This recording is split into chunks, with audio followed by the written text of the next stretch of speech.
नमस्कार, स्वागत है आपका एनबी न्यूज में। मैं हूं जुबैर खान। हमारे इस खास बुलेटिन 60 मिनट 60 खबरों में आपका बहुत बहुत स्वागत है। भगोड़े हीरा कारोबारी नीरव मोदी को जल्द ही ब्रिटेन से भारत लाया जाएगा। ब्रिटेन के गृह विभाग ने नीरव मोदी के प्रत्यर्पण को मंजूरी दे दी है। अब नीरव मोदी को भारत लाने का रास्ता पूरी तरह से साफ हो गया है। इसे लेकर ब्रिटेन सरकार ने सहमति जता दी है और प्रत्यर्पण की मंजूरी भी दे दी है।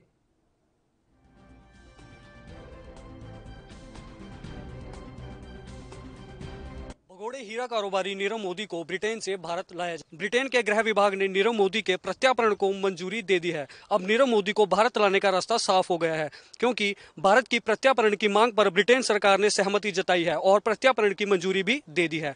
बता दें कि वर्तमान में नीरव मोदी लंदन की जेल में है। ये मामला नीरव मोदी की 3 कंपनियों, उसके अधिकारियों, पंजाब नेशनल बैंक के अधिकारियों की मिलीभगत से की गई बैंक धोखाधड़ी का है। नीरव मोदी ने पीएनबी की बाटी हाउस शाखा के अधिकारियों के साथ मिलकर 11,000 करोड़ रुपए से अधिक फर्जी ऋण पत्रों के माध्यम से धोखाधड़ी को अंजाम दिया है। इसी केस में ब्रिटेन के गृह मंत्री ने जालसाजी और मनी लॉन्ड्रिंग के आरोपों पर भारत में वंचित हीरा कारोबारी नीरव मोदी के प्रत्यार्पण को आज मंजूरी दे दी है। इससे पहले लंदन की एक अदालत ने मामले की सुनवाई करते हुए नीरव मोदी के भारत प्रत्यार्पण पर सहमति जताई थी।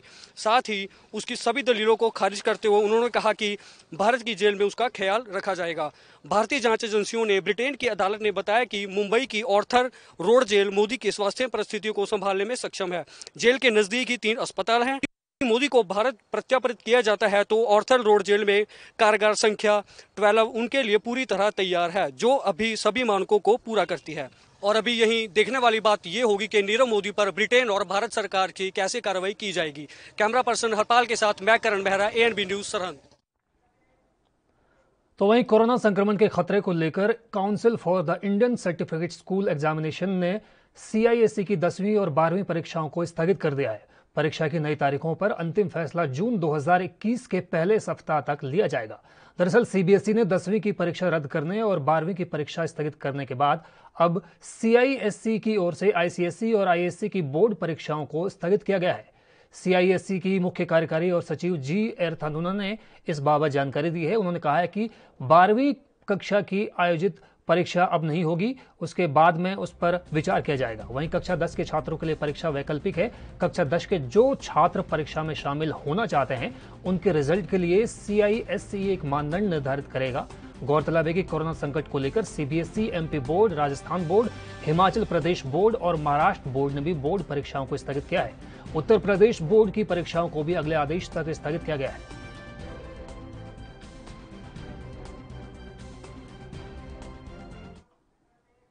देश में कोरोना की दूसरी लहर तेजी से बढ़ रही है और पिछले 2 दिनों से देश में कोरोना के दैनिक मामले 2 लाख से ज्यादा आ रहे हैं।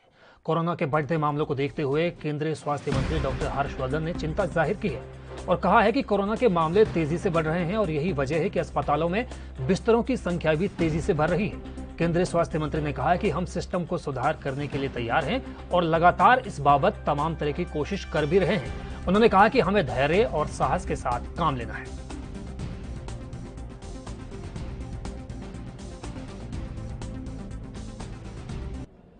मुझे पूरा विश्वास है कि पिछले 1 साल के अनुभव से, जो कि सबने मिलकर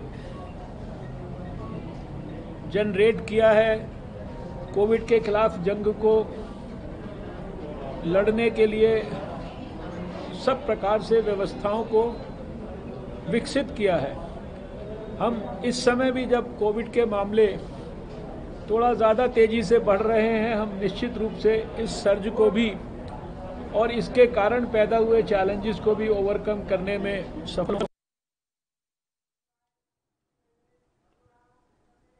कोरोना देश पर लगातार कहर बनकर टूट रहा है। कोरोना संक्रमण ने कई मंत्रियों को अपनी चपेट में ले लिया है। वहीं इसकी चपेट में अब केंद्रीय मंत्री प्रकाश जावड़ेकर भी आ गए हैं। उनकी रिपोर्ट कोरोना पॉजिटिव आई है। इसकी जानकारी खुद उन्होंने ट्वीट करके दी। प्रकाश जावड़ेकर ने ट्वीट करते हुए लिखा है कि मैं कोरोना पॉजिटिव पाया गया हूं। पिछले 2 से 3 दिनों में जो लोग भी मेरे संपर्क में आए हैं, वो अपनी कोरोना जांच करवा लें।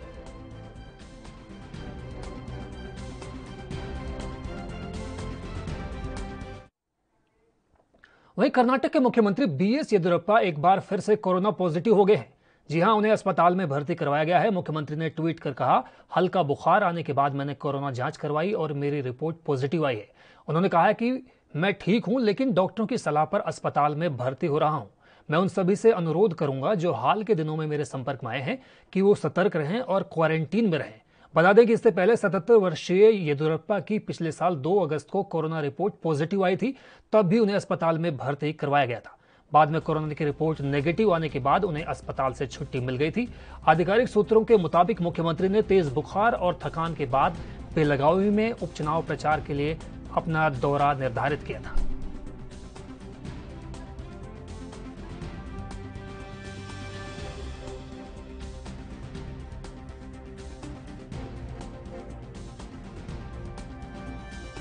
तो आपको हम बता रहे हैं कि कोरोना देश में लगातार कहर बनकर टूट रहा है। कोरोना संक्रमण ने कई मंत्रियों को अपनी चपेट में ले लिया है। वहीं इसकी चपेट में केंद्रीय मंत्री प्रकाश जावड़ेकर के बाद बीएस येदियुरप्पा भी आ गए हैं और बीएस येदियुरप्पा ने खुद ट्वीट करके इस बात की जानकारी दी है। उन्होंने कहा है कि डॉक्टरों की सलाह पर मैं अस्पताल में भर्ती हो रहा हूं। मैं उन सभी से अनुरोध करता हूं जो हाल के दिनों में मेरे संपर्क में आए हैं कि वे सतर्क रहें और क्वारंटीन रहें। आपको बता दें कि 77 वर्षीय येदियुरप्पा की पिछले 2 अगस्त को कोरोना रिपोर्ट पॉजिटिव आई थी, तब भी उन्हें अस्पताल में भर्ती करवाया गया था। बाद में कोरोना की रिपोर्ट नेगेटिव आने के बाद उन्हें अस्पताल से छुट्टी मिल गई थी। सूत्रों के मुताबिक मुख्यमंत्री ने तेज बुखार और थकान के बाद बेलगावी में उपचुनाव प्रचार के लिए निर्धारित अपना दौरा छोटा कर दिया था।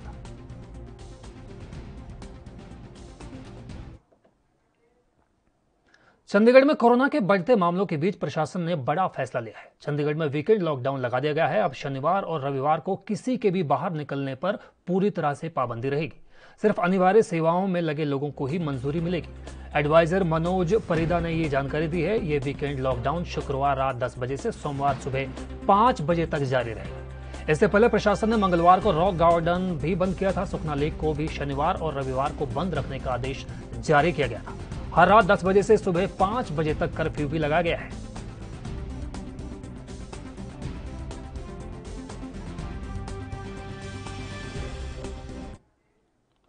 देश के अन्य राज्यों की तरह ही बिहार में भी कोरोना के मामले लगातार बढ़ रहे हैं और मौत का आंकड़ा भी लगातार बढ़ रहा है।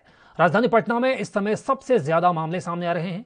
यहां गुरुवार को 2100 से ज्यादा मामले दर्ज किए गए हैं। वहीं लगातार बढ़ते मामलों को लेकर और अव्यवस्थाओं को लेकर पटना के डीएम ने संज्ञान लिया है।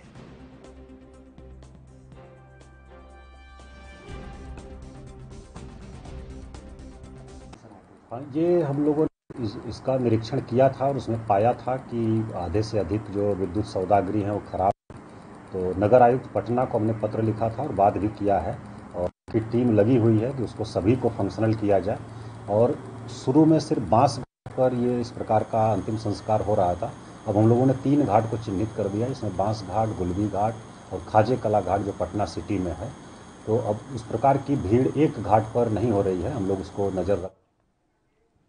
महाराष्ट्र के मुख्यमंत्री उद्धव ठाकरे ने कोरोना संकट से जूझ रहे आम लोगों को राहत देने की मांग की है। उन्होंने इस संबंध में पीएम नरेंद्र मोदी को पत्र लिखा है। इस पर बीजेपी नेता किरीट सोमैया ने अपनी प्रतिक्रिया दी। केंद्र सरकार को विनती करते हैं, रेमडेसिविर के लिए भी करते हैं, वेंटिलेटर के लिए भी करते हैं। तो ठाकरे साहब गए 1.5 महीना महाराष्ट्र सरकार ने क्या किया? मैं प्रधानमंत्री नरेंद्र मोदी जी को धन्यवाद देता हूं। वो महाराष्ट्र को ऑक्सीजन, रेमडेसिविर की व्यवस्था कर रहे हैं। लेकिन महाराष्ट्र में ऑक्सीजन आने के बाद में नीचे के अस्पताल में नहीं पहुंच रहा है। रीफिलिंग की बड़ी समस्या है और जिसके कारण बगैर ऑक्सीजन से कोविड पेशेंट की मृत्यु हो रही है। नाला तोपारा में 12 अप्रैल को 62 पेशेंट की मृत्यु हुई। रेमडेसिविर 1000 रुपया में उपलब्ध है, लेकिन ठाकरे साहब की मुंबई महापालिका ने 1568 रुपए में 2 लाख वायल लिए।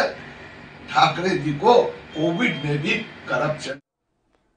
वहीं केंद्रीय मंत्री मुख्तार अब्बास नकवी ने दिल्ली में लगे वीकेंड लॉकडाउन को लेकर कहा कि कोरोना को लेकर फैसला लिया जा रहा है।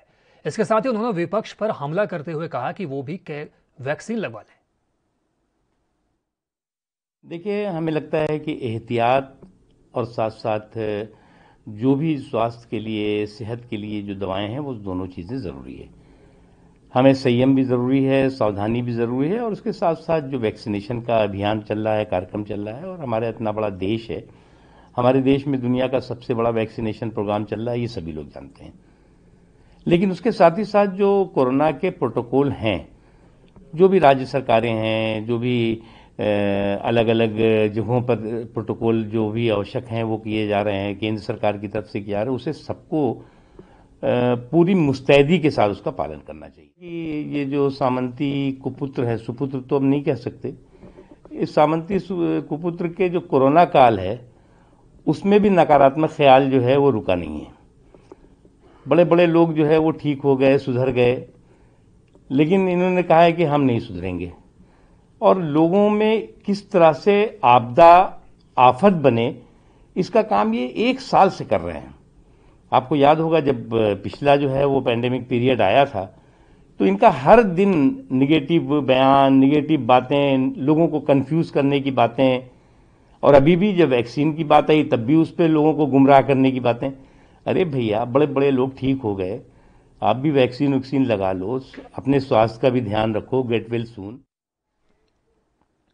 चरखी दादरी में बादड़ा अनाज मंडी के गेट पर भारतीय किसान यूनियन और किसानों ने आड़तियों के साथ मिलकर सरकार के खिलाफ जमकर नारेबाजी की और नाराजगी जताई। इनका आरोप है कि मंडी में खरीदे गए गेहूं का उठान नहीं हो रहा और 6 अप्रैल को खरीदे गए गेहूं का भुगतान भी नहीं हुआ है। उन्होंने इल्जाम लगाया कि सरकार 72 घंटों में किसान को पेमेंट देने का जो वादा उन्होंने किया था उसको भी पूरा नहीं किया जा सका।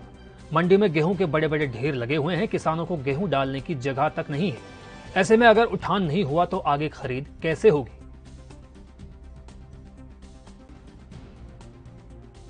किसानों का मंडी में दिक्कत हरियाणा में मतलब सरकार नाम की चीज़ नहीं है, जंगल राज है। सरकार का वादा था कि 72 घंटे के अंदर पैसे देंगे। 72 के आज 16 तारीख होगी, ना तो किसी की 1 रुपये पेमेंट हुई है और ना मंडी में कहीं अनाज गिरने की जगह है। और आज हालात ऐसा बने, अगर बरसात हो गई तो क्या किसान का हाल होगा, क्या आर्थिक का होगा। इससे बेहोती और झूठी सरकार हमने आज तक कोई देखी ही नहीं है।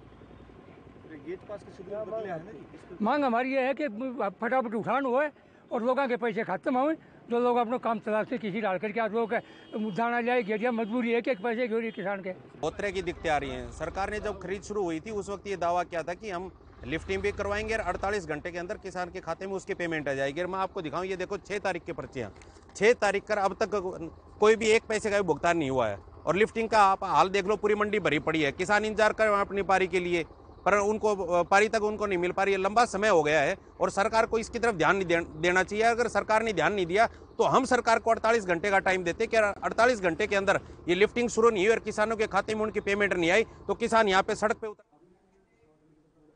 मध्य प्रदेश में लगातार कोरोना का कहर जारी है और कोरोना लगातार संक्रमितों की संख्या बढ़ती जा रही है। कोरोना संक्रमण जहां पूरे प्रदेश में चिंता का विषय बना हुआ है, ऐसे में राज्य सरकार एक तरफ दमोह उपचुनाव में व्यस्त है, वहीं प्रदेश में बड़े बड़े कोरोना के आंकड़ों से इंदौर में बेड ऑक्सीजन और रेमडेसिविर इंजेक्शन की कमी देखी जा रही है। कई जगह इंजेक्शन को लेकर कालाबाजारी करने का विधायक संजय शुक्ला पहले ही आरोप लगा चुके हैं और साथ ही लगातार बीजेपी सरकार पर निशाना भी साध चुके हैं और सरकार की कमियों को उजागर करते पहले भी देखे जा चुके हैं। इस मामले पर कांग्रेस विधायक संजय शुक्ला ने एएनबी न्यूज संवाददाता से ये खास बातचीत की। जिस कदर कोरोना का कहर लगातार जारी है और एक ही दिन में 9,720 आंकड़े आना कहीं ना कहीं सरकार के लिए चिंता का विषय है। ऐसे में मध्य प्रदेश में कई अनियमितताएं भी सामने आई हैं, जहां पर विधायक संजय शुक्ला लगातार इन अनियमितताओं को लेकर जनता के बीच जा जाकर सरकार को इन अनियमितताओं के बारे में लगातार बताते रहे हैं। जहां मध्य प्रदेश में अगर बात करें तो ऑक्सीजन को लेकर, बेड को लेकर और रेमडेसिविर इंजेक्शन को लेकर लगातार विधायक संजय शुक्ला सरकार की आंखें खोलते नजर आए हैं। ऐसे में हमारे साथ आज विधायक संजय शुक्ला स्वयं यहाँ पर हैं, हम उनसे भी बातचीत करेंगे कि आखिर क्या और कैसी किन वजहों से आज विधायक संजय शुक्ला को खुद मैदान पर उतरना पड़ा। स्वागत है शुक्ला जी आपका सबसे पहले एएनबी न्यूज़ पर। आप बताइए किस कदर जो है सरकार आज आपको खुद सरकार मध्य प्रदेश में बीजेपी की सरकार है, इसके बावजूद भी आपको जनता के लिए आज मैदान पे उतरना पड़ा इन अनियमितताओं को लेकर, तो किन वजहों से आज आपको नीचे उतरना पड़ा, सड़कों पे उतरना पड़ा? मुझे इसलिए करना पड़ा, मैं इंदौर का जनप्रतिनिधि हूँ, मैं विधायक हूँ, मुझे जनता ने मुझे विधायक बनाया, जनता मेरी भगवान है, मैं उनके लिए लगा पड़ा करूँ। इंदौर में लगातार हज़ारों आदमी मर रहा है, हज़ारों आदमी, लाखों आदमी को ऑक्सीजन की ज़रूरत है, इंजेक्शन की ज़रूरत है। हम तो हमारे मुख्यमंत्री जी आदरणीय शिवराज सिंह जी लगातार कोई व्यवस्था नहीं कर रहे हैं, सिर्फ घोषणा कर रहे हैं। वो पेपर में बोलने के अलावा कोई काम नहीं कर रहे हैं। वो उनके मंत्री और उनके खुद विधायक सब दबाव में लगे हैं और आधे मंत्री बंगाल में लगे हुए हैं और उनको ना अपने प्रदेश की चिंता है, ना हमारे इंदौर के जो जनप्रतिनिधि बंगाल में काम कर रहे हैं, कोई दबाव में काम कर रहा है। परंतु इंदौर के जनता होने के नाते, जनता का प्रतिनिधि होने के नाते मैं इंदौर की लड़ाई लड़ रहा हूँ। इंदौर क्या पूरे प्रदेश के अंदर कहीं भी लड़ाई लड़ना चाहता हूँ तो मैं लड़ाई लड़ने को तैयार हूँ। मैं अपने साथी विधायक जितने भारतीय जनता पार्टी या कांग्रेस के विधायक अपने अपने क्षेत्र में लड़ाई लड़ाए, मैंने इंदौर में लड़के वो दिखाया है। क्योंकि सबसे पहले मैंने इंदौर में मांग उठाई थी कि मुझे इंजेक्शन दीजिए। मैं गरीब परिवार के लोग जिसको इंजेक्शन चाहिए उसको खरीद के मंगाऊंगा और अपने चेक से, अपने पेमेंट से, अपने साथियों द्वारा पैसा इकट्ठा किया गया। मैंने इंदौर के उद्योगपति द्वारा मैंने पैसा इकट्ठा किया। 1 नहीं, 5 नहीं, 10,000 इंजेक्शन मैं लगाने को तैयार हूँ। परंतु सरकार हमको ना इंजेक्शन दिलवा पा रही है, ना खुद खरीद पा रही है, ना कुछ व्यवस्था कर पा रही है। तो इसके लिए आज इंदौर में मुख्यमंत्री जी को घोषणा करना पड़ी और इससे मेरे पूरे प्रदेश के गरीबवासी, मजदूरवासियों को फायदा मिला। क्योंकि सरकारी अस्पताल के अंदर इंजेक्शन खरीद के बाहर से मंगाया जा रहा था। उसके बावजूद, मेरी घोषणा होने के बावजूद पूरे प्रदेश के अंदर इंजेक्शन फ्री मिल रहा है सरकारी अस्पताल में। उसके बाद इंदौर शहर में बेड की बात आई तो हमारे पास बेड नहीं है। तो आदरणीय मुख्यमंत्री से हमने मांग करी। मुख्यमंत्री जी बोलते हैं मैं इतने बेड बनवा दूंगा, मैं इतनी व्यवस्था करा दूंगा। परंतु उन्हें एक भी व्यवस्था नहीं करा पाए, साल भर के नहीं करा पाए तो 5 दिन में क्या कर पाए। पर इंदौर के अंदर इतने कई हॉस्टल हैं, कई हॉस्पिटल हैं और कई गार्डन हैं, उसमें व्यवस्था करना है। मेरा खुद का 200 बेड का हॉस्टल है जिसके अंदर पंखे भी हैं, बेड भी है, सब में लेट बाथरूम अटैच है, उसके अलावा कैंटीन भी है। सब कुछ व्यवस्था होने के बाद लगातार इंदौर के प्रभारी आदरणीय तुलसी सिलावट जी से मैंने मांग करी है। 4 दिन हो गए परंतु उनका एक दिन जवाब नहीं आया। और हॉस्टल में आप चालू करें जिससे गरीब परिवार के लोग बच सकें। उनकी वहाँ शुरुआत में उनकी व्यवस्था है और जो मरीज ऑक्सीजन या अस्पताल से बाहर निकले कि उनका घर परिवार पॉजिटिव हो चुका है तो उनको वहाँ ले आके रखें। तो उनको मैं खाना भी दूंगा, उनकी व्यवस्था भी करूंगा। मेरे कार्यकर्ता, मेरे छोटे भाई और मेरे सब लोग हम मिलकर सेवा करने को तैयार है। परंतु प्रशासन, आदरणीय मुख्यमंत्री जी, आदरणीय प्रभारी मंत्री महोदय, आदरणीय कलेक्टर साहब, मैं सबसे बोल चुका हूँ, मेरी कोई भी नहीं सुन रहा। वहीं छत्तीसगढ़ के सुकमा जिले के भेजी थाने में से महज आधा किलोमीटर दूर पुलिस के 2 जवानों की हत्या कर दी गई है। जिन पुलिस वालों की हत्या हुई है वो भेजी थाने में ही तैनात थे। बता दें कि थाने के पास ही पुलिस कैंप भी मौजूद है। गुरुवार को दोनों जवान बाइक से बाजार की तरफ जा रहे थे और तभी इनका रास्ता रोक लिया गया, जिसके बाद किसी ने गले पर धारदार हथियार से हमला किया और मौके वारदात से फरार हो गए। इस घटना को लेकर ग्रामीण कुछ भी बोलने से बचते हुए नजर आ रहे हैं। बता दें कि छत्तीसगढ़ में सुरक्षा बलों पर हमले की 23 दिन में ये तीसरी घटना है। इससे पहले बीजापुर में 3 अप्रैल को नक्सलियों ने सुरक्षा बलों पर हमला किया था। इसमें 23 जवान शहीद हो गए थे। वहीं सीआरपीएफ के कमांडो राकेश्वर सिंह को नक्सलियों ने बंधक बना लिया, जिसे हालांकि बाद में छोड़ दिया गया।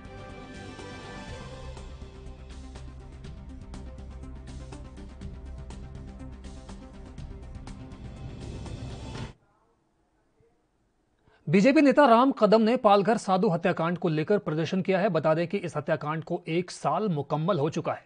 राम कदम ने कहा कि साधु को निर्मम तरीके से मारा गया है। वहीं राम कदम ने कहा कि न्याय की गुहार भी वो लगा रहे थे लेकिन कोई फायदा नहीं हुआ और नियमों का पालन भी वो कर रहे थे। लेकिन हम सभी को महाराष्ट्र सरकार ने रोका, पर हम रुकेंगे नहीं। हमारा संघर्ष जारी रहेगा जब तक हमें इंसाफ नहीं मिल जाता।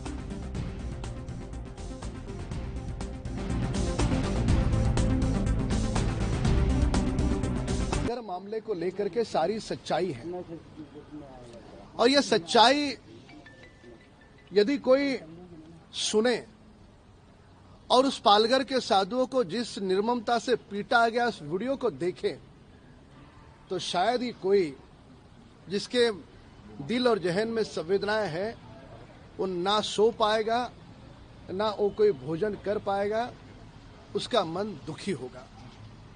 देखिएगा, प्रथम बिंदु बता दूं कि जिन साधुओं को मारा गया, निर्ममता से मारा गया, हमारे कल्पवृक्ष गिरी जी महाराज जिनकी आयु 70 वर्ष की थी, उसके साथ सुशील गिरी जी थे, उनका ड्राइवर नीलेश, इन सभी को बड़ी निर्ममता से मारा गया।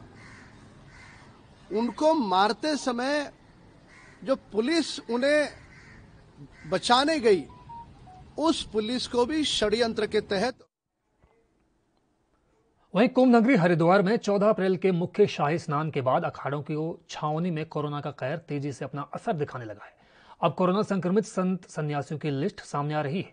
यहाँ 24 घंटे में जूना निरंजनी और आह्वान अखाड़े में 9 संत कोरोना पॉजिटिव पाए गए हैं। सन्यासी अखाड़ों और बैरागी शिविरों में अब तक 50 संत कोरोना से संक्रमित मिले हैं, जबकि एक महामंडलेश्वर का कोरोना संक्रमण बढ़ने की वजह से निधन भी हो चुका है। हरिद्वार जिले में गुरुवार को 629 कोरोना केस मिले थे, जिसमें 153 श्रद्धालु भी शामिल हैं। इन श्रद्धालुओं की पहचान स्क्रीनिंग सेंटर्स में ही की गई थी।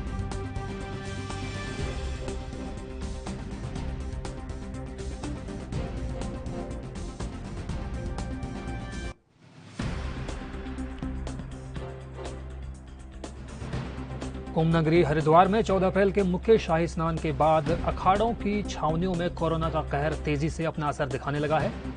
आपको बता दें कि कोरोना संक्रमित संत सन्यासियों की लिस्ट भी अब सामने आने लगी है। यहाँ 24 घंटे में जूना निरंजनी और आह्वान अखाड़े में 9 संत कोरोना पॉजिटिव पाए गए हैं। इसके अलावा सन्यासी अखाड़ों और बैरागी शिविरों में अब तक 50 संत कोरोना से संक्रमित मिले, जबकि एक महामंडलेश्वर का कोरोना संक्रमण बढ़ने की वजह से निधन भी हो चुका है।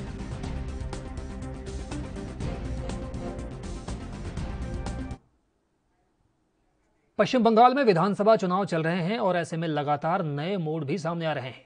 अब नए ऑडियो कांड के बाद बीजेपी हमलावर है। ऐसे में बीजेपी सांसद लॉकेट चटर्जी ने सीएम ममता बनर्जी पर जोरदार हमला किया है। क्या कुछ कहा, आइए आपको सुनाते हैं।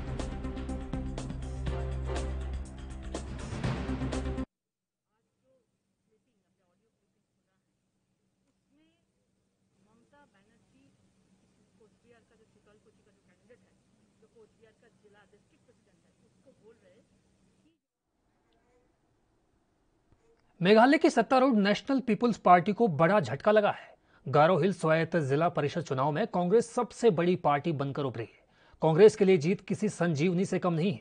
29 सदस्य जिला परिषद में कांग्रेस के खाते में 12 सीटें आई हैं, जबकि मेघालय के मुख्यमंत्री कोनराड संगमा की पार्टी को 11 सीटें हासिल हुई हैं। बता दें कि एनएचपी की अगुवाई वाली GAHDC का चुनाव 12 अप्रैल को हुआ था। इस बारे में जिला परिषद मामले के विभाग के अधिकारी ने कहा कि मेघालय लोकतांत्रिक गठबंधन सरकार में बीजेपी NPP की सबसे बड़ी सहयोगी पार्टी है और GDAC में 3 सीटें GNC और निर्दलियों ने जीती हैं। बीजेपी के बर्नार्ड मार्क्स ने तुरंत निर्वाचन क्षेत्र से जीत हासिल की है। ये मुख्यमंत्री संगमा का विधानसभा क्षेत्र भी है, जहां पर बीजेपी उम्मीदवार ने परचम लहराया है। वहीं NPP के एक नेता ने बताया कि GAHDC में बीजेपी NPP को समर्थन कर सकती है। साथ ही पार्टी निर्दलियों के साथ भी बातचीत कर रही है। इस चुनाव में यूनाइटेड डेमोक्रेटिक पार्टी एक भी सीट नहीं जीत सकी।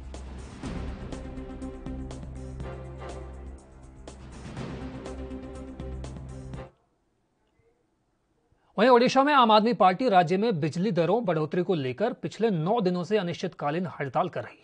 पार्टी के राज्य प्रमुख निशिकांत महापात्र ने कहा है कि ओडिशा के बिजली अधिशेष राज्य होने के बावजूद सरकार ने पिछले 5 महीनों में राज्य में कई बार बिजली की कीमत बढ़ाई है। बिजली को एक बुनियादी अधिकार कहते हुए महापात्र ने कहा कि सरकार से राज्य में 200 यूनिट तक फ्री बिजली देने का आग्रह किया। बता दें कि आपका ओडिशा में कोई भी विधायक फिलहाल नहीं है। सरकार विद्युत का दर बढ़ाते चला गया है। पिछले 5 महीने में एक बार 20 पैसा, दूसरा 30 पैसा, और पूरा जो विद्युत व्यवस्था है हम देख रहे हैं गांव में कहीं पे एक बल्ब लग रहा है, बहुत सारे बिल आ रहा है और लोगों पर बिजली का बिल एक बोझ हो रहा है। उड़ीसा एक बिजली सरप्लस स्टेट है, यहाँ पे विद्युत उत्पादन होता है।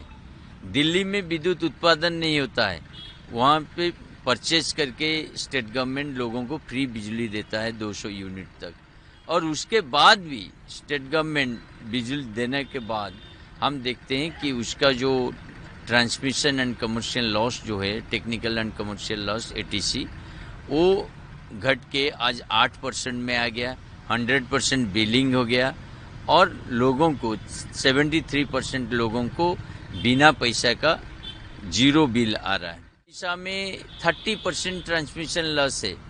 उड़ीसा में जो विद्युत कंपनी उनका ऑडिट नहीं हो रहा है, जिस तरह से दिल्ली में हुआ और 8,000 करोड़ का घोटाला पकड़ा गया, तो हम भी उड़ीसा में चाहते हैं कि सारे जो विद्युत डिस्ट्रीब्यूशन कंपनी है उनका ऑडिट हो और उस पर जो घोटाला हो रहा है वो सामने आए। दूसरा बात है, उड़ीसा सरकार इलेक्ट्रिसिटी को एक बेसिक राइट, मतलब जैसे आपका पानी, बिजली, शिक्षा, स्वास्थ्य, ये एसेंशियल कमोडिटीज है, तो minimum electricity must be A right. तो उस आधार पर 200 यूनिट का अगर फ्री इलेक्ट्रिसिटी लोगों को देते हैं, मैं सोचता हूँ वो बड़ी काम आएगा, लोगों के हाथ में 2 पैसा भी जाएगा और मार्केट में भी वो मदद करेगा। इसलिए हम लोग पिछले 9 दिन से अनशन पर बैठे हैं और दुख की बात है अभी तक सरकार की तरफ से कोई रिस्पॉन्स नहीं है। पंजाब में रिश्वतखोरी को लेकर विजिलेंस टीम काफी सख्त होती जा रही है, जिसके चलते टीम ने कार्रवाई करते हुए पटियाला के थाना सिटी के एसएचओ, हवलदार और होमगार्ड को रिश्वत लेते हुए रंगे हाथों गिरफ्तार किया। बता दें कि शिकायतकर्ता किसी मामले पर दोषी था, जिसे जमानत दिलवाने में एफआईआर में अपराध कम साबित कर जमानत करवाने के लिए 25,000 की रिश्वत की मांग की गई, जिस पर टीम ने मुख्य आरोपी एसआई करणवीर सिंह और हवलदार मक्खन सिंह समेत एक होमगार्ड समेत तीनों को धर दबोचा।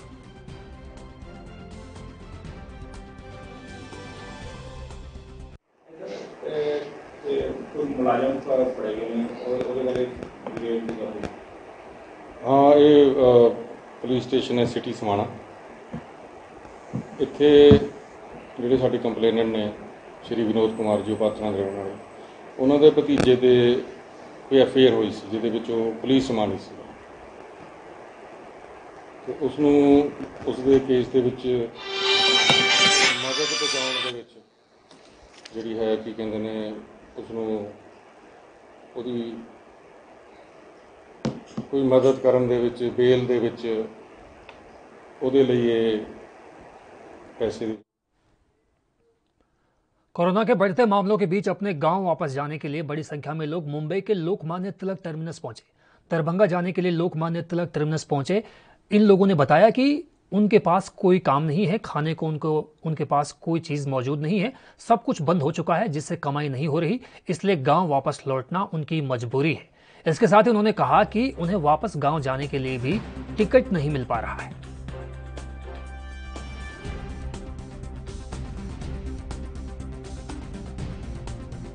राम भरोस कहाँ जाने के लिए आए हैं आप यहाँ पे? दरभंगा जाने के लिए सर। तो क्या दिक्कत हुई है? दिक्कत अभी न टिकट है हम लोग के पास। तो आपको यहाँ किसने भेजा और क्यों आने के लिए कहा आपको कि आप बिना टिकट के यहाँ आ सकते हैं और जाने की जरूरत है आपको? अभी यहाँ मजबूरी है तो क्या कर सकते हैं सर। अभी हम लोग किस तरह से मजबूरी है? अभी हम लोग बेगारी का काम करते हैं तो सब बंद हो चुका है, तो क्या कर सकते हैं। न खाने पीने के लिए पैसा वैसा नहीं है तो क्या करें, अभी गाँव तो जाने पड़ेगा। तो टिकट लिए बिना आपको स्टेशन आने की सलाह किसने दी कि आप बिना टिकट के यहाँ आएंगे और आपको अभी आदमी बहुत जा रहे हैं, बोले जो अभी जाएंगे उधर टिकट मिल जाएगा, ऐसी बात है। टिकट नहीं है यहाँ तो काम धाम है नहीं, तो बैठकर कहाँ से खाएंगे, मजदूर आदमी कहाँ से पैसे लेंगे। तो ट्रेन टिकट नहीं मिल रही आप लोगों से, क्या कारण बताया जाएगा आपको? अब टिकट तो बोला जो टीटी बना देता है बाद में, अब पता नहीं क्या होगा नहीं होगा, अभी तो लाइन में थे। यूपी के मथुरा में कोरोना संक्रमण तेजी से पांव पसार रहा है। रोज मरीजों की संख्या में इजाफा हो रहा है। इसके चलते स्वास्थ्य विभाग और जिले में हड़कंप मचा हुआ है।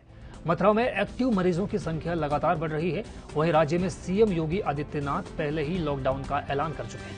साथ ही बिना मास्क घूमने वालों पर 1000 का जुर्माना लगाने का वादा भी एक तरह से सीएम योगी आदित्यनाथ कर चुके हैं। मथुरा जनपद में कोरोना वायरस पूरी तरह से दस्तक दे चुका है। वहीं 222 मरीज मिलने से पूरे जनपद में हड़कंप मच गया है। वहीं स्वास्थ्य विभाग के द्वारा संक्रमित लोगों के संपर्क में आए लोगों की जांच कराई जा रही है, उनको आइसोलेट किया जा रहा है, क्योंकि मथुरा में कोरोना अपना भयानक रूप धरता हुआ नज़र आ रहा है। क्योंकि मथुरा जनपद में आए दिन मरीजों की संख्या भी बढ़ती जा रही है। वहीं उत्तर प्रदेश के मुख्यमंत्री योगी आदित्यनाथ के द्वारा आज फैसला किया गया है कि पूरे उत्तर प्रदेश में रविवार को लॉकडाउन रहेगा और जो ज़रूरी सामान हैं उनकी को परमिशन दी जाएगी और बिना मास्क घूमने वाले लोगों पर 1000 रुपये का जुर्माना लगाया जाएगा। क्योंकि पूरे देश में कोरोना वायरस दोबारा से भयंकर रूप ले चुका है, जिसको रोकथाम के लिए उत्तर प्रदेश के मुख्यमंत्री योगी आदित्यनाथ के द्वारा अपने राज्य में फैसला लिया गया है कि वो बिना मास्क घर से न निकलें, सोशल डिस्टेंसों का पालन करें और 2 गज की दूरी बनाएं। यही कोरोना वायरस को रोकने का एक उपाय है, क्योंकि पूरा देश इस समय कोरोना वायरस से जूझ रहा है। मथुरा से रिंकू शर्मा। कोरोना कर्फ्यू के दौरान मध्य प्रदेश के भोपाल में दुकानें बंद दिखाई दी। इस दौरान पुलिस ने वाहनों की जांच भी की। बता दें कि सरकार ने कोरोना के बढ़ते मामलों को देखते हुए 12 अप्रैल से लेकर 19 अप्रैल सुबह 6 बजे तक कोरोना कर्फ्यू लगाया है। वहीं लोग जरूरी काम होने पर ही घर से बाहर निकल रहे हैं। दरअसल कोरोना की वजह से कई राज्यों में नाइट कर्फ्यू लगा दिया गया है। राजधानी दिल्ली में भी वीकेंड कर्फ्यू लगाया गया है। आप तस्वीरों में देख सकते हैं कि भोपाल में आवाजाही पर कितना बुरा असर पड़ रहा है कोरोना की वजह से। पुलिस प्रशासन तमाम तरह की कार्रवाई यहां पर निभा रहा है। तमाम तरह की जो कानूनी दावपेच है उनको अमल में ला रहा है।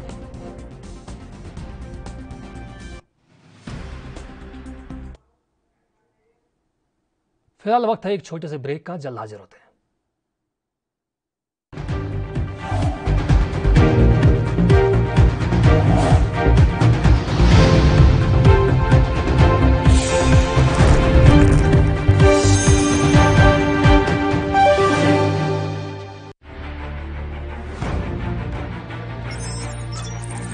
खबर चाहे सियासत की हो या सरकार की, खबर चाहे भ्रष्टाचार की हो या गुनहगार की, दिन भर में क्या रहा देश जगत का हाल, किस मुद्दे ने बनाई किसकी सरकार, रखते हैं हम सब पर नजर, पहुंचाते हैं हम हर खबर। हम हैं ANB न्यूज।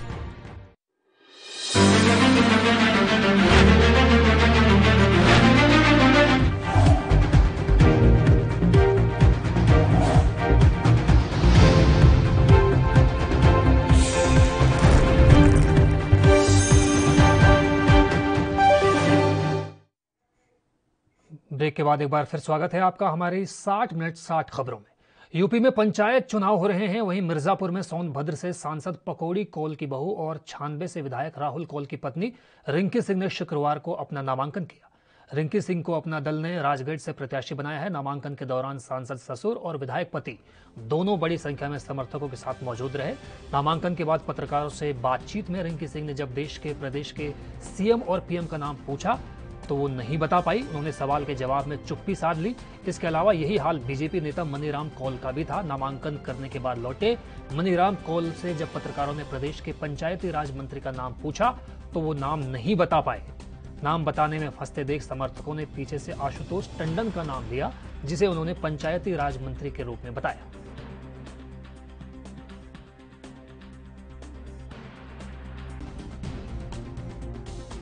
आपने चुनाव नामांकन डाला है, क्या है? Ward number 3। अगर जनता आपको प्राथमिकता देती है तो क्या मुद्दा रहेगा आपका? पहले तो भाई वो सबसे पहले आशीर्वाद दें, उसके बाद जो है स्कूल है और हॉस्पिटल है, जो भी मतलब ज़रूरतें हैं उनको पूरा करें। आपकी क्वालिफिकेशन कितना है? बीए है जी, पढ़ाई शिक्षा। अच्छा, ये बताएं कि देश के प्रधानमंत्री और मुख्यमंत्री क्या नाम है? जिला पंचायत मंत्री का क्या नाम है? जिला पंचायत नहीं राज्य मंत्री, पंचायती राज मंत्री क्या नाम है आपके प्रदेश? पंचायती राज मंत्री क्या नाम है? मनीराम कौल है भैया। किस वार्ड से आपने नामांकन किया है और जनता स्वीकार करती है, क्या प्राथमिकता रहेगी आपकी? हलिया नंबर 4 से।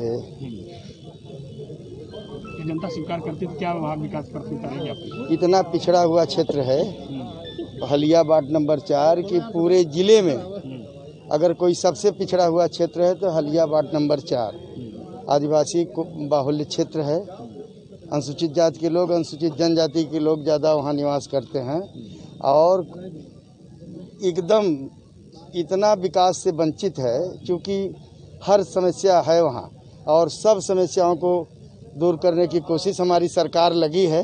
बराबर अब कुछ भी हो रहा है, विकास हो रहा है और जो कुछ भी बाकी रहेगा उसके लिए पूरा पुरजोर ताकत लगा करके उसको करने का काम करूंगा और और जो भी मूलभूत सुविधाएं हैं उससे अब वह वार्ड नंबर 4 वंचित नहीं रहेगा।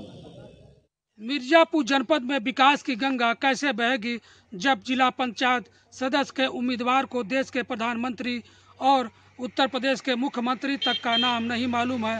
दरअसल मामला मिर्जापुर जनपद के ब्लॉक वार्ड नंबर 3 से रिंकी सिंह पत्नी राहुल कोल विधायक की पत्नी ने अपना नामांकन दाखिल किया। नामांकन के दौरान जब मीडिया ने देश के प्रधानमंत्री और उत्तर प्रदेश के मुख्यमंत्री का नाम पूछा तो रिंकी सिंह ने नाम न ही बता पाई। वहीं उनके पति राहुल कोल मीडिया के सवालों के बीच बचाव करते हुए नजर आए। वहीं वार्ड नंबर 4 से हलिया से भाजपा प्रत्याशी के जिला पंचायत उम्मीदवार मनीराम कोल से मीडिया ने जब पूछा कि पंचायत राज मंत्री कौन है तो वो भी अगल बगल लगे झांकने और मीडिया पर ही अपना भड़ास निकालने लगे। सबसे बड़ा सवाल है, अगर उम्मीदवार जीत भी जाते हैं तो कैसे विकास की गंगा बहेगी जब देश के प्रधानमंत्री और उत्तर प्रदेश के मुख्यमंत्री व पंचायत राज मंत्री का नाम नहीं मालूम है।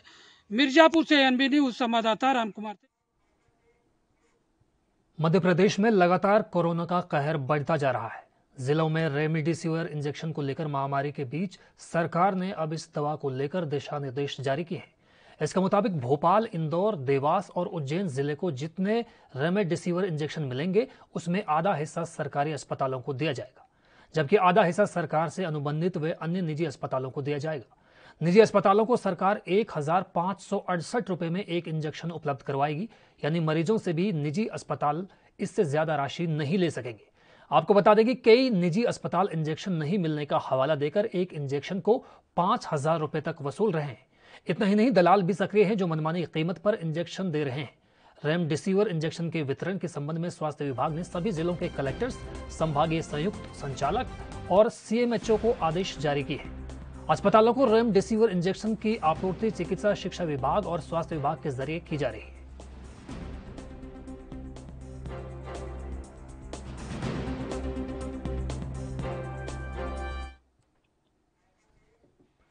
देश भर में कोरोना मामलों में हो रही बढ़ोतरी के बीच लोग यूपी के मुरादाबाद की सब्जी मंडी में कोरोना नियमों का उल्लंघन करते हुए दिखाई दिए। बता दें कि देश भर में कोरोना की वजह से लोगों का बुरा हाल है। कोरोना मरीजों को बेड नहीं मिल पा रहे हैं। वहीं सब्जी मंडी में लोग बिना किसी डर के, बिना किसी मास्क के सब्जी खरीदते हुए नजर आए। आपको बता दें कि सरकार लगातार जनता से अपील कर रही है कि कोरोना गाइडलाइंस का हर कीमत पर पालन किया जाए, लेकिन लोग हैं कि मानते नहीं।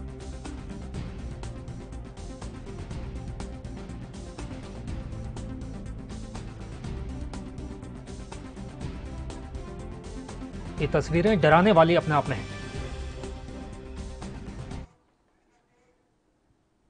यूपी के बहराइच में दुकान बंद कर घर लौटे सराफा कारोबारी को रास्ते में लूटने की कोशिश की गई। बदमाशों ने सराफा कारोबारी पर जानलेवा हमला करते हुए गोलियां चला दी। गोली की आवाज सुनकर आसपास के ग्रामीणों ने मौके पर पहुंचकर एक बदमाश को पकड़ लिया, लेकिन उसके अन्य साथी मौके से भागने में कामयाब रहे। सूचना मिलने पर पहुंची पुलिस ने घायल व्यापारी को इलाज के लिए मेडिकल कॉलेज में भर्ती करवाया, जहां पर उसका इलाज के दौरान मौत की खबर सामने आई है। घटना की सूचना पाकर पुलिस अधीक्षक सुजाता सिंह और एसपी सिटी मौके पर पहुंचे। पुलिस फरार बदमाशों की तलाश में जुटी हुई है।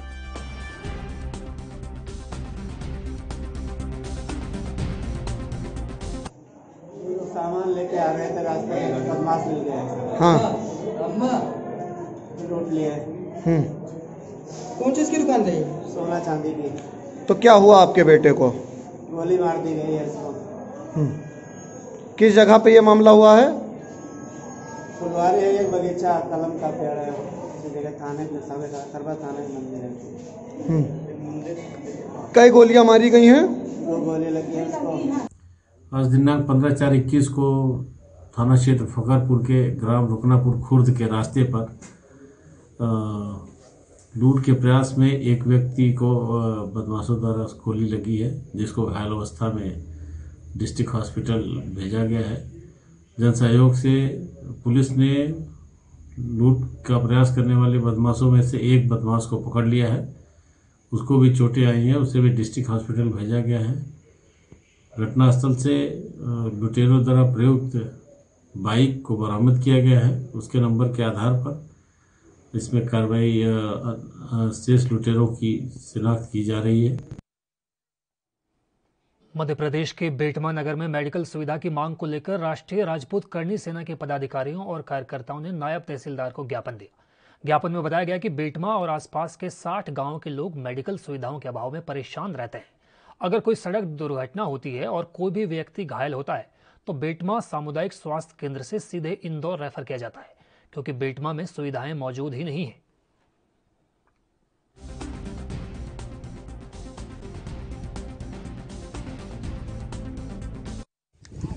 जनप्रतिनिधियों द्वारा एवं राष्ट्रीय राजपूत करनी सेना द्वारा जो है ज्ञापन दिया गया है, जो कि बहुत ही वैलिड रीज़न है कि हॉस्पिटल्स में जो भी बेसिक फैसिलिटीज़ है और इमरजेंसी और ट्रॉमा फैसिलिटीज़, एक्सीडेंट्स के टाइम पे बेड अवेलेबिलिटीज़ हो गया, और जितनी भी आज अभी कोविड में जितनी भी बेसिक नेसेसिटीज़ जो ज़रूरी पड़ रही हैं लोगों को, उसमें समस्याएं से अवगत कराया गया है लोगों द्वारा। और इस पे चर्चा करते हुए हम वरिष्ठ अधिकारियों को ज़रूर ये ज्ञापन फॉरवर्ड करेंगे और उनसे भी चर्चा करेंगे, उनको भी अवगत कराएंगे कि बेटमा और आसपास के नगर देपालपुर एवं गौतमपुरा नगर में भी एक अच्छी फैसिलिटीज़ वाला नया हॉस्पिटल बन सके, और जो कम्युनिटी हेल्थ सेंटर्स और प्राइमरी हेल्थ सेंटर्स है उसमें जो ज़रूरत नेसेसिटीज़ जो है वो उपलब्ध हो सकें। क्योंकि मैक्सिमम केसेस, जैसा कि अभी लोगों द्वारा मेरे को बताया गया है कि एक्सीडेंट केसेस हैं, जो कि शायद most of the cases trauma के जो होते हैं वो रेफ़र कर दिए जाते हैं इंदौर में, और वो टाइम लिमिट के अंदर अगर पेशेंट्स नहीं पहुंच पाते हैं, मैक्सिमम केसेस में ऐसा होता है कि वो समय से पहले ही मतलब उनको अपनी जान गंवानी पड़ती है। तो ऐसी स्थिति ना निर्मित हो आगे, इस विषय में जो है जितनी भी हेल्थ फैसिलिटीज़ हैं, यहाँ पर बेड हो गया, 24 आवर्स एक मेडिकल ऑफिसर्स की यहाँ उपलब्धता हो, वो सब सुनिश्चित बिल्कुल कराई जाएगी। तो हम अपने माध्यम से और तहसीलदार साहब और एसडीएम साहब के माध्यम से भी चर्चा करेंगे इस पे और वरिष्ठ अधिकारियों को अवगत। छत्तीसगढ़ के बस्तर जिले में वैश्विक महामारी कोरोना के बढ़ते मामलों के मद्देनजर बस्तर जिला प्रशासन ने शाम 6 बजे से लेकर 22 अप्रैल की रात 12 बजे तक लॉकडाउन लगाया है। बस्तर कलेक्टर रजत बंसल ने कहा है कि कोरोना वायरस का दूसरा चरण बहुत खतरनाक है। बस्तर जिले में सभी के सहयोग से इसके संक्रमण के प्रसार को अब तक बेहतर तरीके से नियंत्रित किया गया है, लेकिन अन्य क्षेत्रों में कोरोना के निरंतर प्रयास की खबरें आ रही हैं। कलेक्टर ने कहा है कि इस दौरान सभी जरूरतमंद लोगों को भोजन मुहैया कराने हेतु खाद्य पदार्थों की सबसे ज्यादा जरूरत पड़ेगी।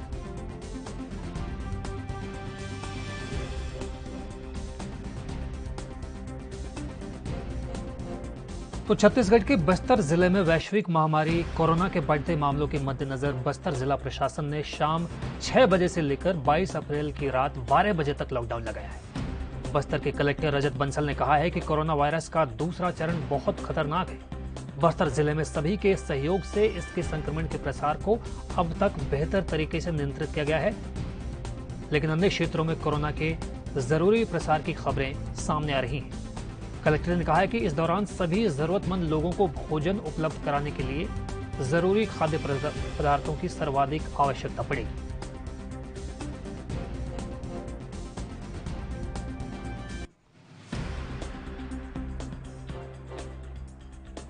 आप देख रहे हैं कि बस्तर जिले में सभी के सहयोग से इसके संक्रमण के प्रसार को रोकने की बात जो है कलेक्टर रजत बंसल की तरफ से कही गई है। उन्होंने कहा है कि अन्य क्षेत्रों में कोरोना के निरंतर प्रसार की खबरें आ रही हैं जो कि डराने वाली हैं, हैरत अंगेज हैं।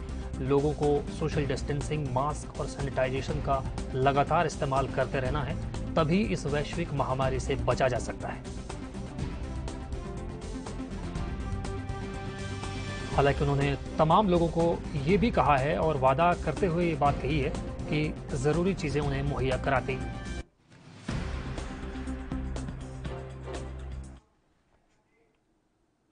रुड़की क्षेत्र में लगातार कोरोना के मामले बढ़ते जा रहे हैं। कोरोना महामारी की चपेट में आने से स्कूल से लेकर कॉलेज और आईआईटी रुड़की भी नहीं बच पाई है। बढ़ती महामारी को देखते हुए अब सब्जी मंडी प्रशासन ने भी सख्ती दिखाई है।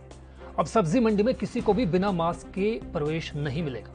मंडी सचिव अशोक जोशी ने लिखित में सब्जी मंडी के सभी व्यापारियों को मास्क लगाने और सोशल डिस्टेंसिंग का पालन करने और अपने कर्मचारियों से भी कराने के आदेश दे दिए हैं। मंडी सचिव अशोक जोशी ने बताया कि कोरोना के बढ़ते मामलों को देखते हुए सख्ती की गई है।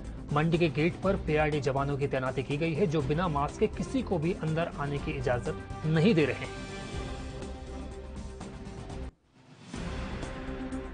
जवानों को जो है स्ट्रिक्टली बोल दिया कि किसी भी जो है व्यक्ति को अंदर जो है बिना मास्क के प्रवेश न करने में, जो भी व्यक्ति आए उसे मतलब जो पटाखे दे रहे बिना मास्क के ना आए, और कार्यालय में बिल्कुल प्रवेश वर्जित कर दिया, बिना मास्क के कोई भी कार्यालय में प्रवेश नहीं करेगा। अंदर अभी भी काफी दुकानदार हैं जिन्होंने मास्क नहीं लगाया है, और हमने सबको रिटर्न में भी और मौखिक भी हमने आधे से घुमाते सभी व्यापारियों के लिए कि भाई आप अपनी जिम्मेदारी, साथ में तुम्हारे जो कर्मचारी हैं दुकान पे, किसी को भी बिना मास्क ना है, मैंने रिटर्न में भी आदेश घुमा दिया और मौखिक भी जो है प्रचार करवा दिया इस चीज़ का। तो सैनिटाइज वगैरह की कोई व्यवस्था? सैनिटाइज हम करवा रहे हैं मंडी बंद होने के बाद। वहीं हरियाणा के दक्षिणी जिले पलवल में विश्वकर्मा यूनिवर्सिटी के कैंपस में महिला टीचर के साथ दुष्कर्म और अपहरण की कोशिश के मामले में यूनिवर्सिटी ने उच्च स्तरीय जांच कमेटी का गठन किया है। डीन एकेडमिक ज्योति राणा की अध्यक्षता में बनाई गई 3 सदस्यीय जांच कमेटी सभी पहलुओं की जांच करेगी और एक विस्तृत रिपोर्ट वाइस चांसलर को सौंपी जाएगी। जांच कमेटी के अध्यक्ष ज्योति राणा ने कहा है कि महिला के साथ हुए अपराध में विश्वकर्मा यूनिवर्सिटी बनाने वाली कंस्ट्रक्शन कंपनी इरकॉन इंडिया और जेपीजी बिल्डर की जवाबदेही बनती है।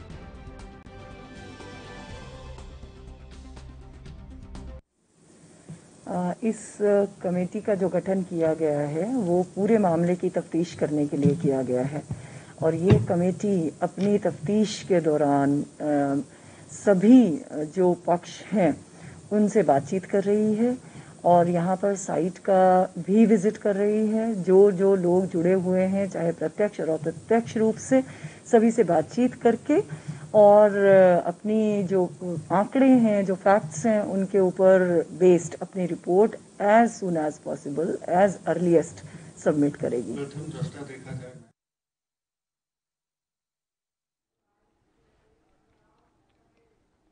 छत्तीसगढ़ के सुकमा से नक्सलियों के चंगुल से छुड़ाए गए सीआरपीएफ के कोबरा कमांडो राकेश्वर सिंह मन्हास शुक्रवार को जम्मू पहुंचे। जम्मू पहुंचते ही राकेश्वर और उनके परिवार ने मीडिया और सरकार का धन्यवाद किया। 3 अप्रैल को छत्तीसगढ़ के सुकमा में नक्सलियों के साथ हुई मुठभेड़ के बाद राकेश्वर को नक्सलियों ने अगवा किया था। जम्मू एयरपोर्ट पर लैंड होने के बाद वो सीधा जम्मू के एक रिजॉर्ट में पहुंचे, जहां पुलिस, सीआरपीएफ समेत उनके परिवार वालों, जानने वालों और दोस्तों का तांता लगा रहा। ये तमाम लोग राकेश्वर को बधाई देने पहुंचे। जम्मू पहुंचकर राकेश्वर सिंह ने कहा है कि नक्सलियों के चंगुल में रहने के दौरान भी उन्होंने कभी हिम्मत नहीं हारी और ना ही कभी आस छोड़ी। उन्होंने कहा कि अपने घर वापस आकर उन्हें अच्छा लग रहा है। राकेश्वर ने मीडिया और सरकार का भी शुक्रिया अदा किया।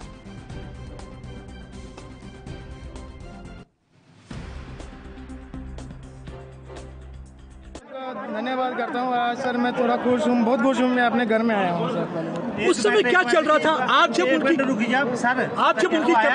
उनकी कैप्टिविटी में थे, उस समय क्या चल रहा था आपके मन में? तो सर प्लीज सर, मैं पहले घर में बात कर लेंगे, थोड़ा सा बात कर लेते हैं आपसे। प्लीज सर, जिस घर आगे मिले अपने फैमिली के साथ, कैसा लग रहा है? बहुत खुश हूँ आज मैं। मुझे ये बताएंगे, आप उस समय कुछ जब उनकी कैप्टिविटी में थे, आप इतने बहादुर तरीके से थे, बड़े काम और कंपोज से, किस तरीके से आपने अपना काम और कंपोज मेंटेन रखा था? सर प्लीज सर, घर से मिलना सर। नहीं, थोड़ा सा बातचीत आपसे कर लेंगे। ये चीज़ बता दीजिए कि आप उस समय क्या पल में चल रहा था, आपके मन में क्या चल रहा था? उस समय क्या चल रहा था सर, अभी बताना थोड़ा प्लीज सर। मैं आपको बाद में मैं अपने घर वालों से मिलूँ सर, प्लीज। ठीक है, हम आपसे आप मिल लीजिए। तो सिर्फ एक आखिरी सवाल है मुझसे। बोलिए तो वो ये ना, वो ये 10 आदमी का रुकने दे, बैठने दे, सभी अपनी जगह बैठे। हम आपसे एक से आखिरी सवाल ये पूछना चाहेंगे, कभी ऐसा था कि एक पल के लिए भी आपने कभी उम्मीद खोई थी जब आप उनकी हिरासत में थे?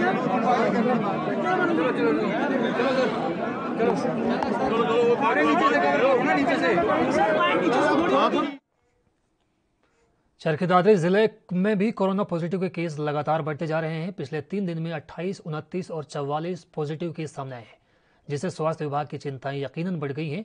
वहीं दादरी सीटीएम अमित मान ने देर रात दादरी शहर के चौक चौराहों बाजार का दौरा कर नाइट कर्फ्यू का जायजा लिया। इस दौरान उनके साथ डीएसपी बली सिंह भी मौजूद रहे। दादरी में कोरोना के प्रति लापरवाही भारी पड़ रही है और लगातार कोरोना पॉजिटिव केस सामने आ रहे हैं। वहीं सरकारी कार्यालयों में भी भीड़ भाड़ ज्यादा रहती है। सीटीएम अमित मान ने सरल केंद्र का भी दौरा किया। आपको पता होगा कि हरियाणा में जो है नाइट कर्फ्यू लग चुका है रात के 10 से सुबह 6 बजे तक, तो उसी को एनफोर्स करने के लिए और देखने के लिए कि इम्प्लीमेंटेशन हो रहा है कि नहीं, रात को दौरा किया गया और हमें खुशी है कि लगभग सारी दुकानें जो थी वो बंद थी और कोई भी ऐसा केस हमें नहीं मिला जो कि ओपन हुआ। मैं लोगों से अपील करना चाहता हूँ कि कोरोना की गाइडलाइंस, कोरोना के खिलाफ जो हमारी कोरोना के बढ़ते संक्रमण के चलते पूरे देश में जागरूकता अभियान और वैक्सीनेशन का अभियान चलाया जा रहा है। ऐसे में यूपी के जालौन के मुख्यालय उरई की जेल में गुरुवार को कैदियों का वैक्सीनेशन कराया गया। जिले में कोरोना के बढ़ते मामलों के चलते उरई जेल में 45 साल से ज्यादा उम्र के 153 कैदियों का वैक्सीनेशन कराया गया। जेल में आज कितने कैदियों का वैक्सीनेशन कराया गया? देखिए, अभी 45 प्लस वाले बंदियों का चल रहा है, जो 45 साल से जिनकी उम्र अधिक है। ऐसे 153 बंदी हैं कारागार में जिनका वैक्सीनेशन आज सुबह से कराया जा रहा है। 60 प्लस के बंदी थे, उनका वैक्सीनेशन मार्च माह में हो चुका है। ऐसे मध्य प्रदेश में कोरोना संक्रमण को नियंत्रित करने के लिए लागू कोरोना कर्फ्यू के बीच न्यूनतम समर्थन मूल्य यानी एमएसपी पर गेहूं खरीद का काम तेज पकड़ गया है। बीते 5 दिनों में 10 लाख टन गेहूं खरीदा गया, जो अब तक हुई खरीद का लगभग दोगुना है। इतना ही नहीं, परिवहन का काम भी साथ साथ चल रहा है। 17.37 लाख टन गेहूं का परिवहन हो चुका है। किसानों को 1,200 करोड़ रुपए का भुगतान किया जा चुका है। प्रदेश में अब तक 3,06,000 किसानों से 21.90 लाख टन गेहूं खरीदा जा चुका है। इस बार 24 लाख से ज्यादा किसानों ने समर्थन मूल्य पर फसल बेचने के लिए पंजीयन कराया था। इनमें से 42% किसानों को उपज बेचने के लिए SMS किए गए हैं। नागरिक आपूर्ति निगम के अधिकारियों का कहना है कि शुरुआती दिनों में उपार्जन का काम धीरे चल रहा था, पर अब इसमें गति आ गई है जो लगातार बढ़ती जाएगी।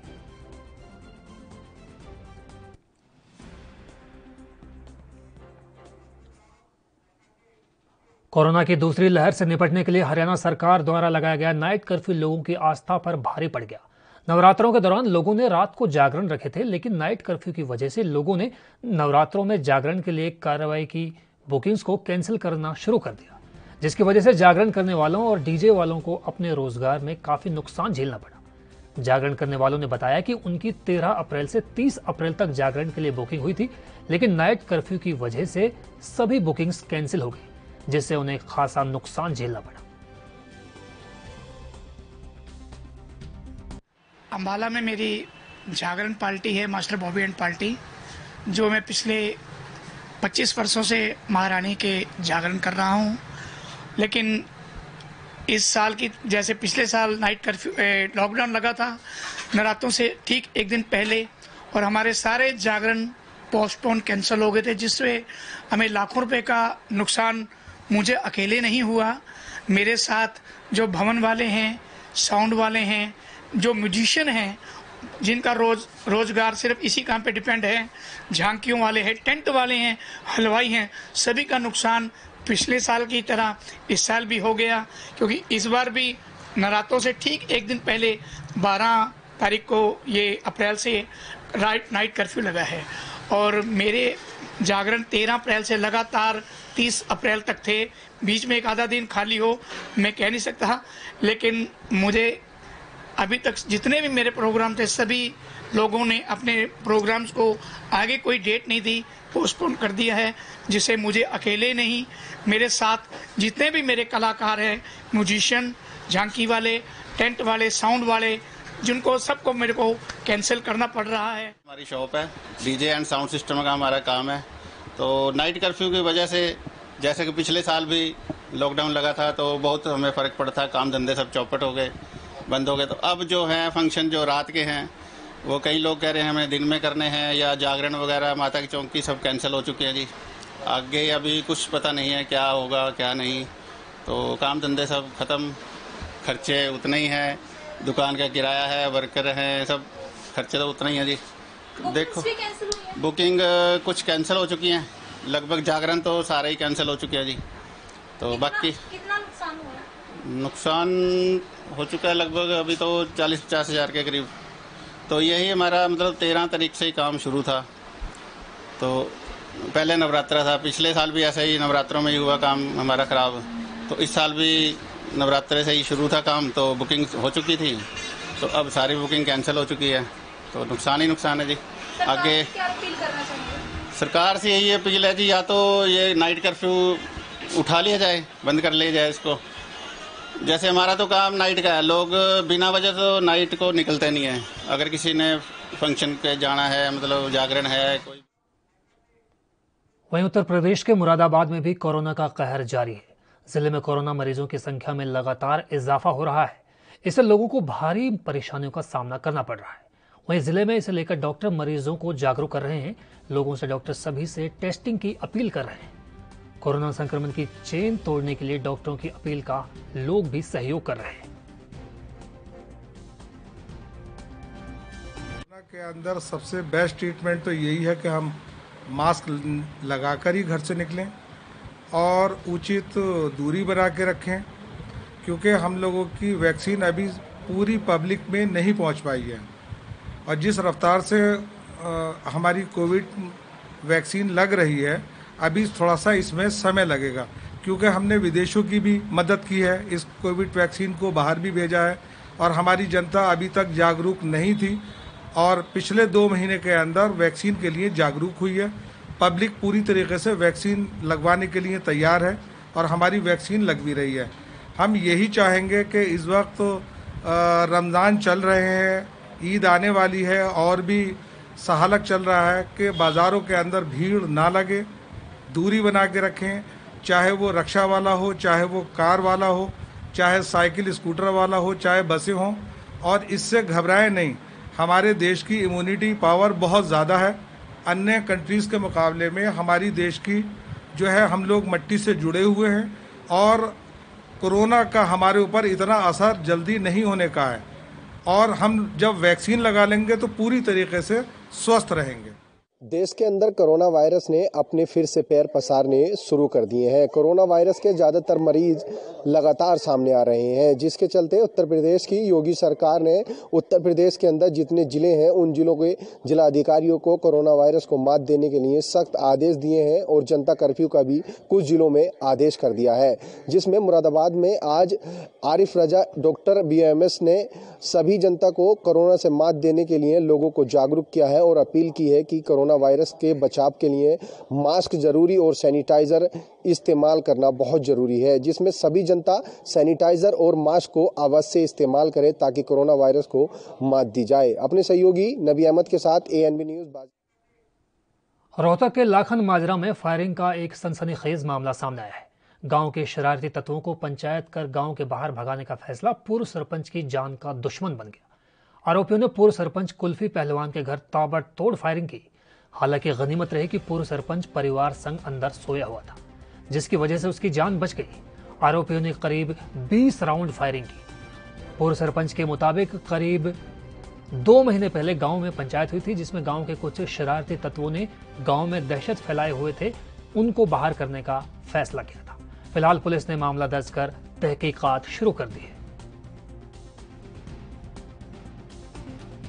गांव के कई लड़के असामाजिक तत्व हैं जो गांव का सारा सिस्टम खराब कर रहे हैं, तो उनका प्रति मैंने गांव का इकट्ठा किया था, तो जिस कारण मेरे से रंजिश रखते हुए और कल सुबह 3:30 बजे अचानक हम अपने घर पे सो रहे थे, अचानक एकदम गोलियों की आवाज़ आई। वहाँ 18-20 राउंड मार गए फेंक के और वहाँ उन्होंने अपने गोली चला दी मारा उस दरवाजे पे, फिर वहाँ भागी। तो हम उठे, मैंने अपने थाना में फोन कराया तो मुख पुलिस आई, उन्हें खोल खाल बरामद कर लिए। मैंने उनकी रिपोर्ट दे दी। तो कौन थे वो, क्या? ये वो लाखन बाजरा से पूर्व सरपंच है जगबाल और कुल्फी पहलवान। उसका 4 बजे के करीब फ़ोन आया था कि मेरे घर पे किसी ने फायरिंग की है। पुलिस जब मौके पर पहुंची तो उसने बताया कि 2 मोटरसाइकिलों पे 5-7 लड़के थे जो मेरे दरवाज़ा पे फायर करके और भाग गए थे। मौका से कुछ पुलिस को खोड़ भी मिले हैं, कुछ जिंदा कारतूस और मैगजीन मिले। उनके खिलाफ मुकदमा दर्ज कर दिया, आगामी कार्रवाई चल रही है जाँच की। तो बताया जा रहा है कि करीब 20 राउंड फायर हुए थे ना। 20 राउंड तो नहीं, 5 खाली खोड़ मिले हैं, तो 5-7 राउंड फायर हुए।